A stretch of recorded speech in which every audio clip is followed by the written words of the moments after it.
புகை சுத்திகரிப்பான். Vehicle smoke purifier வாக்கு புகையில carbon monoxide, sulphur dioxide, nitrogen oxide போன்ற தீங்கு விளைவிக்கும் வாயுக்களால் காற்று மாசுபாடு, புவி வெப்பநிலையில் தாவரங்களின் வளர்ச்சி குறைபாடு போன்ற பிரச்சனைகள் ஏற்படும். எனவே மனிதர்களுக்கு சுவாச நோய், இதய நோய், புற்றுநோய் போன்ற உடல்நல கோளாறு ஏற்படுது. எனவே இவ்வளவு தீமை தரும் வாகன புகையை எப்படி சுத்திகரிப்பது என்று நாங்கள் குரூப்ல பேசணும். வாகன புகை சுத்திகரிப்பான எளிய பொருட்களை கொண்டு தயாரிக்க எண்ணினோம். அந்த மாதிரி ஒன்றை தயாரித்துள்ளோம்.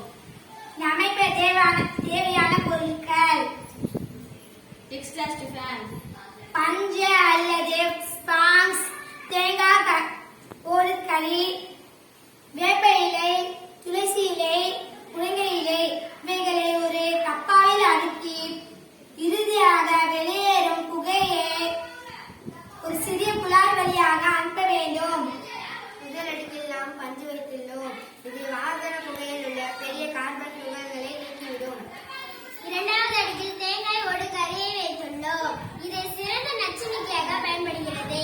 புகையில் உள்ள நச்சு பொருட்களின் வீரியத்தை குறைக்கிறது. மூன்றாவது அடுக்கில் பஞ்சு வைத்துள்ளோம். இது புகையில் உள்ள சிறிய கார்பன் துகள்களை ஒழித்து வைக்கிறது.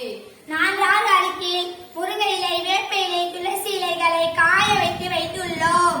இது ஆன்டி ஆக்சிடென்டாக பயன்படும். ஐந்தாவது அடுக்கில் மீண்டும் நாம் பஞ்சு வைத்துள்ளோம். இது நச்சு பொருட்களின் வீரியத்தை குறைக்கிறது. இந்த அமைப்புல உள்ள பொருட்களை ஒரு வாரத்துக்கு ஒரு தடவை மட்டும் அவங்க மாத்தினா போதும். இதற்கான செலவு ரொம்ப கம்மி. இந்த அமைப்பு வந்து ஸ்கூல்ல, ஹாஸ்பிட்டல்ல, போக்குவரத்து நெரிசல் உள்ள சிக்னல் எல்லாம் பயன்படுத்தலாம்.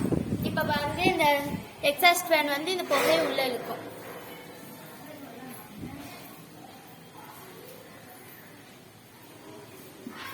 இப்ப இந்த எக்ஸாஸ்ட் ஃபேன் வந்து வாகன புகையை உள்ள எடுத்து நல்ல காற்றை வந்து